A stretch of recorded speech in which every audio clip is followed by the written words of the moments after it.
Welcome back, real estate students, to the negotiation station. And real estate is all about negotiations, from home prices to commissions. Of course you can negotiate commissions. What? They never told you?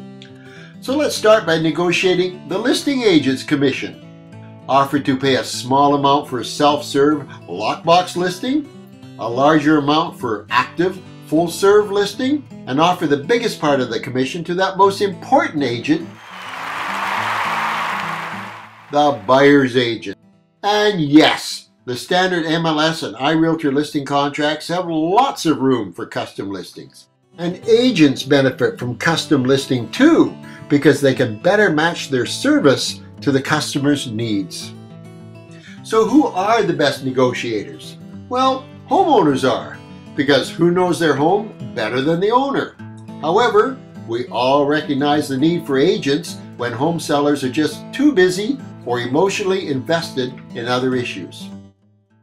But you know, choosing a negotiating agent can also be challenging. Experience for one thing. If your agent only does 3 or 4 deals a year, how good are the skills? Your skills may be better, and if so, when you get the offer, you do the negotiating and your agent can do the paperwork.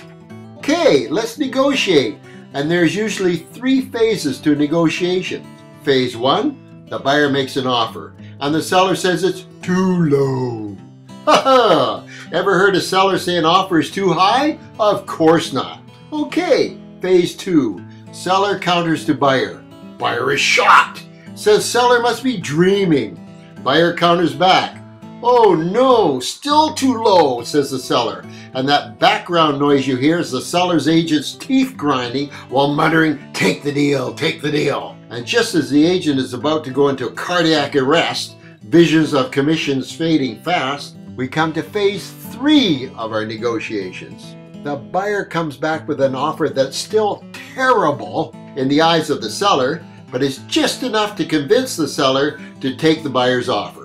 And now, this is the time a good seller's negotiator goes back for one more courtesy bump of $1,000, just to make the buyer and seller feel good that they both got a sweet deal.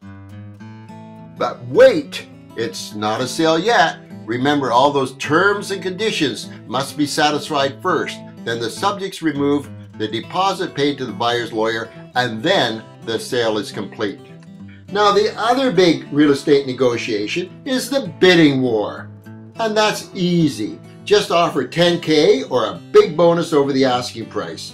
All the other bidders are making cautious offers at the asking price or just over asking, so go in big and win the prize. So how do you negotiate when you have already made a price agreement? Well, students, it's not how, it's when. Timing is everything. And it's during the home inspection, of course. Wow, look at the defects my inspector found in your home. We just cannot complete the sale unless you, the seller, drop the price at least $20,000 to cover the cost of all these repairs. And now the negotiations are back on again. However, without the competition of other bidders, great fun.